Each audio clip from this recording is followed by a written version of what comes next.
এমপিওভুক্ত শিক্ষক কর্মচারীদের জন্য সুখবর দিল মাউসি থেকে। আপনাদের জুলাই মাসের বেতন কবে ব্যাংকে ঢুকছে এবং আপনারা জানেন যে সরকারি কর্মচারীদের মতো আপনাদেরকেও বিশেষ সুবিধা দেওয়া হচ্ছে সরকারের পক্ষ থেকে। তো এই যে বিশেষ সুবিধা প্রদান করা হচ্ছে, জুলাই বেসিকের সঙ্গে বিশেষ সুবিধায় আপনার কত টাকা বেতন বাড়ছে এবং এই বিশেষ সুবিধার জন্য সরকারের অতিরিক্ত ব্যয় হচ্ছে 145 কোটি টাকা। আজকের এই ভিডিওতে আমরা এমপিওভুক্ত শিক্ষক এবং কর্মচারীদের বেতন ভাতা বৃদ্ধি সংক্রান্ত সকল গুরুত্বপূর্ণ তথ্য নিয়ে আলোচনা করার চেষ্টা করব।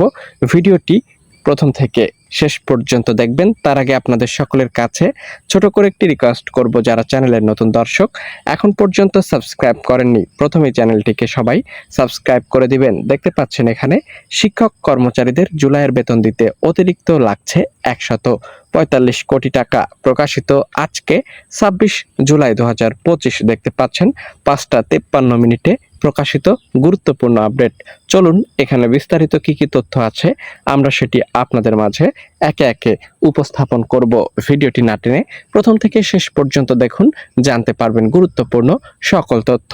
জুলাই মাসে দেশের এমপিওভুক্ত শিক্ষক কর্মচারীদের বেতন ও ভাতা পরিশোধ অতিরিক্ত লাগবে 145 কোটি টাকা। শিক্ষক কর্মচারীদের বেতন বৃদ্ধি পাওয়ায় বাড়তি এ অর্থ ব্যয় হচ্ছে বলে জানা যায়। তাদের জুলাই বেতনের সারসংক্ষেপ ইতোমধ্যে মাউসির প্রশাসন শাখায় জমা দেওয়া হয়েছে। তো আপনাদের জুলাই মাসের বেতনের সারসংক্ষেপ ইতোমধ্যে তৈরি করা হয়েছে এবং এটি মাউসির প্রশাসন শাখায় জমা দেওয়া হয়েছে।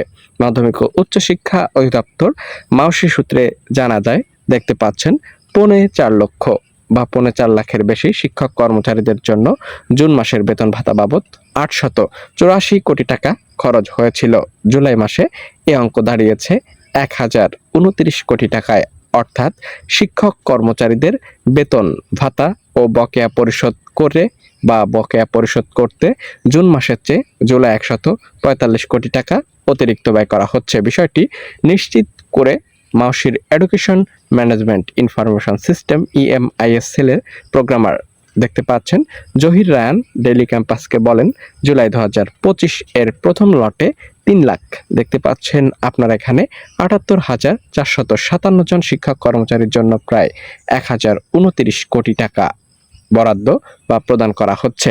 দেখতে পাচ্ছেন আপনারা এখানে বিস্তারিত রয়েছে, যেখানে জুন 2025 মাসের প্রথম লটের চেয়ে 145 কোটি টাকা বেশি প্রদান করা হচ্ছে।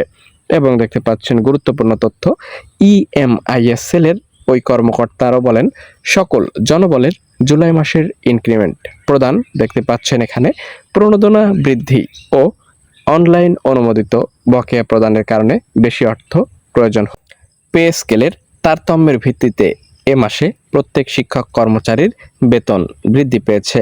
দেখতে পাচ্ছেন শিক্ষক কর্মচারীদের জুলাই মাসের বেতন কবে হতে পারে এমন প্রশ্নের জবাবে জহির উদ্দিন বলেন, স্কুল কলেজে এমপিওভুক্ত শিক্ষক কর্মচারীদের জুলাই মাসের বেতনের হিসাব মাউসির সাধারণ প্রশাসন শাখায় জমা দেওয়া হয়েছে। মন্ত্রণালয় থেকে বেতনের প্রস্তাব যথাসময়ে অনুমোদন হলে শিক্ষক কর্মচারীরা আগস্ট মাসের 4 তারিখে তাদের এমপিওর অর্থ EFT-তে পাবেন। অর্থাৎ আপনাদের বেতনটি আগস্ট মাসের 4 তারিখের মধ্যে প্রদান করার সম্ভাবনা বা ইচ্ছা রয়েছে EFT-র। ঠিক আছে, তো দেখা যাক এখন যে আপনাদের জুলাই বেসিকের সঙ্গে কার কত টাকা বেতন বৃদ্ধি পাচ্ছে এবং আপনারা জুলাইয়ের বেতন পাচ্ছেন আগামী আগস্টের প্রথম সপ্তাহের মধ্যে। তো এই ছিল মূলত আপডেট তথ্য। পরবর্তীতে যে কোনো গুরুত্বপূর্ণ আপডেট পেতে প্রত্যেকের কাছে রিকোয়েস্ট করছি, চ্যানেলে নতুন হলে সাবস্ক্রাইব করুন। ধন্যবাদ।